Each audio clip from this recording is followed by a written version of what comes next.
Hello friends, welcome to Sukanyas Taste Made. എല്ലാവർക്കും എൻ്റെ ഒരു പുതിയ വീഡിയോയിലേക്ക് സ്വാഗതം. ഇന്ന് ഞാൻ വന്നിരിക്കുന്നത് നല്ല ടേസ്റ്റുള്ള ഒരു ബട്ടർസ്കോച്ച് പുഡിങ്ങിൻ്റെ റെസിപ്പിയുമായിട്ടാണ്. അപ്പോൾ അതെങ്ങനെ ഉണ്ടാക്കാമെന്ന് നോക്കാം. ആദ്യം തന്നെ നമുക്ക് പ്രലൈൻ ഉണ്ടാക്കണം. അപ്പോൾ അതിനായിട്ട് ഞാനൊരു പാനിലേക്ക് ഒരു 4 ടേബിൾ സ്പൂണോളം പഞ്ചസാര ചേർത്ത് കൊടുക്കുന്നുണ്ട്. ഇനി അതിലേക്ക് ഒരു 2.5 ടേബിൾ സ്പൂണോളം വെള്ളം ഒഴിച്ചു കൊടുക്കുന്നുണ്ട്. ഇനി വെള്ളമൊക്കെ നല്ലപോലെ വെറ്റി നമ്മുടെ ഷുഗർ കാരമലൈസായി കിട്ടണം. അപ്പോൾ അതുവരെ നമുക്കൊന്ന് വെയിറ്റ് ചെയ്യാം. അപ്പോൾ ഇടയ്ക്കിതാ ഇതുപോലെ ഒന്ന് ചുറ്റിച്ചു കൊടുത്താൽ മതി.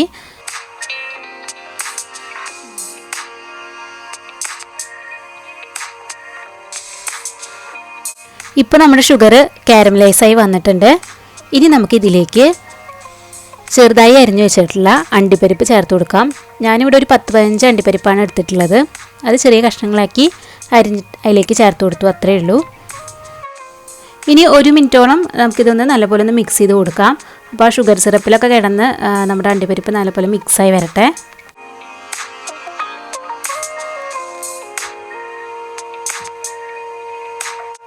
ഇപ്പോൾ ഇത് റെഡി ആയിട്ടുണ്ട്. ഇനി നമുക്കിതൊരു ബട്ടർ പേപ്പറിലേക്ക് മാറ്റാം.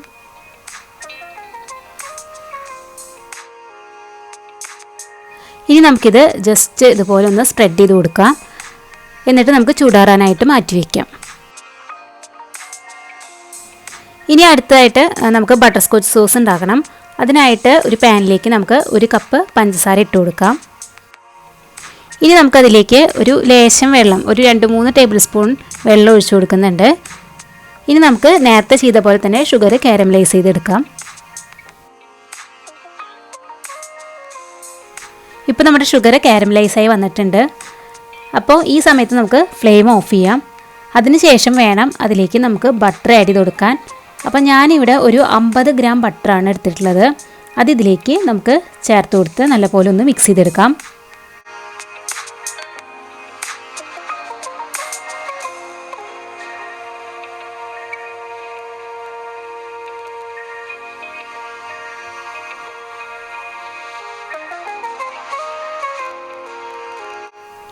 ഇപ്പോൾ ബട്ടറൊക്കെ നല്ലപോലെ മിക്സായി വന്നിട്ടുണ്ട്.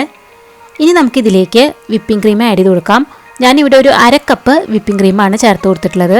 വിപ്പിംഗ് ക്രീം ഒഴിച്ചതും നമ്മൾ കൈ വിടാതെ തന്നെ ഇങ്ങനെ ഇളക്കിക്കൊണ്ടിരിക്കണം, അല്ലെങ്കിൽ ചിലപ്പോൾ ഇങ്ങനെ കട്ടകൾ പിടിച്ച പോലെ ആവും. അപ്പോൾ നല്ലപോലെ തന്നെ നമുക്കിത് മിക്സ് ചെയ്ത് കൊടുക്കാം. ഇനി നമുക്ക് അവസാനമായിട്ട് ഒരു 1/2 ടേബിൾ സ്പൂൺ വാനില എസൻസും കൂടി ചേർത്ത് കൊടുത്ത് നല്ലപോലെ മിക്സ് ചെയ്തെടുക്കാം. അപ്പോൾ വാനില എസൻസും കൂടി ചേർക്കുമ്പോൾ ഒരു നല്ലൊരു ഫ്ലേവറാണ് നമ്മുടെ ബട്ടർസ്കോച്ച് സോസിന് വരുന്നത്. ഇപ്പോൾ എല്ലാം നല്ലപോലെ മിക്സായി വന്നിട്ടുണ്ട്.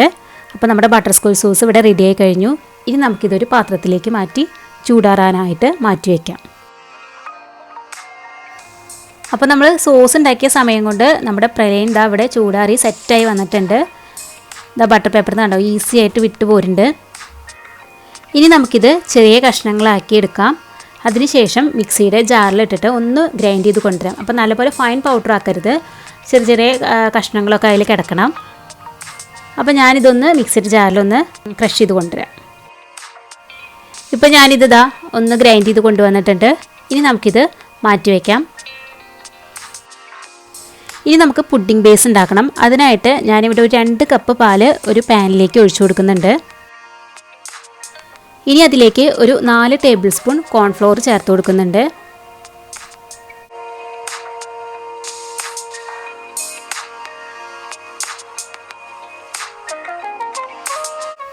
അതിനുശേഷം ഞാൻ അതിലേക്ക് ഒരു 2 ടേബിൾ സ്പൂൺ പഞ്ചസാര ചേർത്ത് കൊടുക്കുന്നുണ്ട്. പഞ്ചസാര നിങ്ങൾക്ക് വേണമെങ്കിൽ ഒരു 4 ടേബിൾ സ്പൂൺ വരെ ചേർത്ത് കൊടുക്കാം. 4 ടേബിൾ സ്പൂൺ മതി, അതിൽ കൂടണ്ട, കാരണം നമ്മൾ ബട്ടർസ്കോച്ച് സോസ് ഇതിലേക്ക് ആഡ് ചെയ്ത് കൊടുക്കുന്നുണ്ട്. അതിനുശേഷം ഞാൻ അതിലേക്ക് ഒരു 1/2 ടേബിൾ സ്പൂൺ വാനില എസൻസും കൂടി ചേർത്ത് കൊടുക്കുകയാണ്. എന്നിട്ട് നമുക്ക് നല്ലപോലെ ഒന്ന് മിക്സ് ചെയ്തെടുക്കാം. ആ കോൺഫ്ലോറൊക്കെ കട്ട കെട്ടാതെ തന്നെ നമുക്ക് കിട്ടണം. അപ്പോൾ കട്ടകളൊന്നും ഇല്ലാതെ തന്നെ നമുക്ക് നല്ല രീതിയിൽ ഇതൊന്ന് മിക്സ് ചെയ്തെടുക്കാം.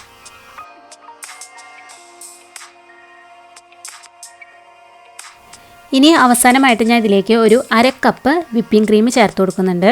അപ്പോൾ നിങ്ങൾക്ക് വിപ്പിംഗ് ക്രീം വേണ്ടാന്നുണ്ടെങ്കിൽ അതിന് പകരം 1/2 കപ്പ് പാല് ചേർത്ത് കൊടുത്താൽ മതി. ഇനി നമുക്കിത് ലോ ഫ്ലെയിമിൽ വെച്ച് കുക്ക് ചെയ്തെടുക്കാം. അപ്പോൾ ഒരു കുറുക്ക് പരുവമാവണം, അതുവരെ നമുക്കിത് കുക്ക് ചെയ്തെടുക്കണം. ലോ ഫ്ലെയിമിൽ വെക്കുന്നത് എന്തുകൊണ്ടാണെന്ന് വെച്ച് കഴിഞ്ഞാൽ നമ്മൾ ചേർത്തിരിക്കുന്ന കോൺഫ്ലോറിൻ്റെ ഒക്കെ പച്ചമണം നല്ലപോലെ മാറി കിട്ടണം. അപ്പോൾ അതിന് വേണ്ടിയിട്ടാണ് ലോ ഫ്ലെയിമിൽ വെക്കുന്നത്.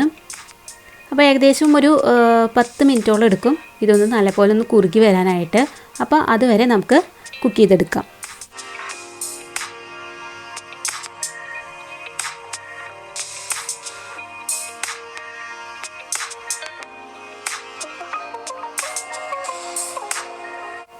ഇപ്പോൾ ഇത് അത്യാവശ്യം കുറുകി വന്നിട്ടുണ്ട്. അപ്പോൾ ഈ സമയത്ത് നമുക്ക് ബട്ടർ സ്കോച്ച് സോസ് ഇതിലേക്ക് ആഡ് ചെയ്ത് കൊടുക്കാം. അപ്പോൾ സോസൊക്കെ നല്ലപോലെ കണ്ടോ തിക്കായിട്ട് തന്നെ വന്നിട്ടുണ്ട്. അപ്പോൾ ഇതിലേക്ക് ഞാനൊരു 3 ടേബിൾ സ്പൂണോളം നമ്മുടെ ബട്ടർ സ്കോച്ച് സോസാണ് ആഡ് ചെയ്ത് കൊടുക്കുന്നത്. ഇനി വീണ്ടും നമുക്കിതൊരു 2-3 മിനിറ്റോളം കുക്ക് ചെയ്തെടുക്കാം.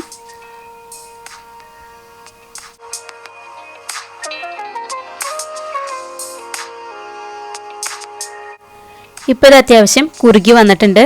അപ്പോൾ ഇത് മതി, ഇതാണ് അതിൻ്റെ കൺസിസ്റ്റൻസി.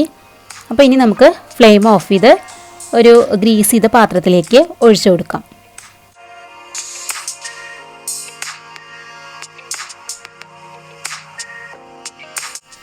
ഇനി നമുക്കതിൻ്റെ മുകളിലേക്ക് നേരത്തെ ഉണ്ടാക്കി വെച്ചിരിക്കുന്ന നമ്മുടെ പ്രലൈൻ സ്പ്രെഡ് ചെയ്ത് കൊടുക്കാം.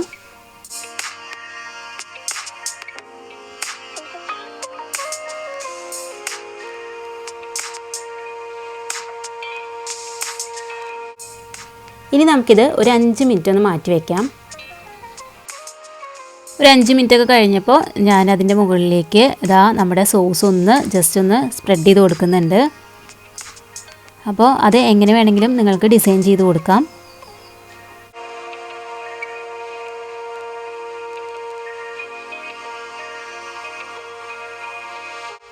ഇനി നമുക്കിത് ഒരു 6 മണിക്കൂറെങ്കിലും ഫ്രിഡ്ജിൽ സെറ്റ് ചെയ്യാനായിട്ട് വെക്കണം. അപ്പോൾ 6 ഹവേഴ്സൊക്കെ കഴിഞ്ഞു. നമ്മുടെ പുഡിങ് ഇവിടെ സെറ്റായി വന്നിട്ടുണ്ട്. ഇനി നമുക്കിത് കട്ട് ചെയ്യാം. അങ്ങനെ നമ്മുടെ ടേസ്റ്റി ആയിട്ടുള്ള ബട്ടർ സ്കോച്ച് പുഡിങ് ഇവിടെ റെഡി ആയിട്ടുണ്ട്. എന്തായാലും എല്ലാവരും ഇതൊന്ന് ട്രൈ ചെയ്ത് നോക്കണം, തീർച്ചയായും ഇഷ്ടപ്പെടും. അപ്പോൾ വീഡിയോ ഇഷ്ടമായെങ്കിൽ ലൈക്ക് ചെയ്യാനും ഷെയർ ചെയ്യാനും സബ്സ്ക്രൈബ് ചെയ്യാനും മറക്കരുത്. സബ്സ്ക്രൈബ് ചെയ്യുമ്പോൾ തൊട്ടടുത്തുള്ള ബെല്ലൈക്കൺ പ്രസ് ചെയ്ത് ഓൾ എന്നുള്ള ഓപ്ഷൻ സെലക്ട് ചെയ്ത് കൊടുക്കണം. എന്നാൽ മാത്രമേ ഞാനിടുന്ന വീഡിയോസിൻ്റെ നോട്ടിഫിക്കേഷൻ നിങ്ങൾക്ക് ലഭിക്കുകയുള്ളൂ. അപ്പോൾ അടുത്ത നല്ലൊരു റെസിപ്പി ആയിട്ട് വരുന്നവരേക്കും എല്ലാവർക്കും ബായ്.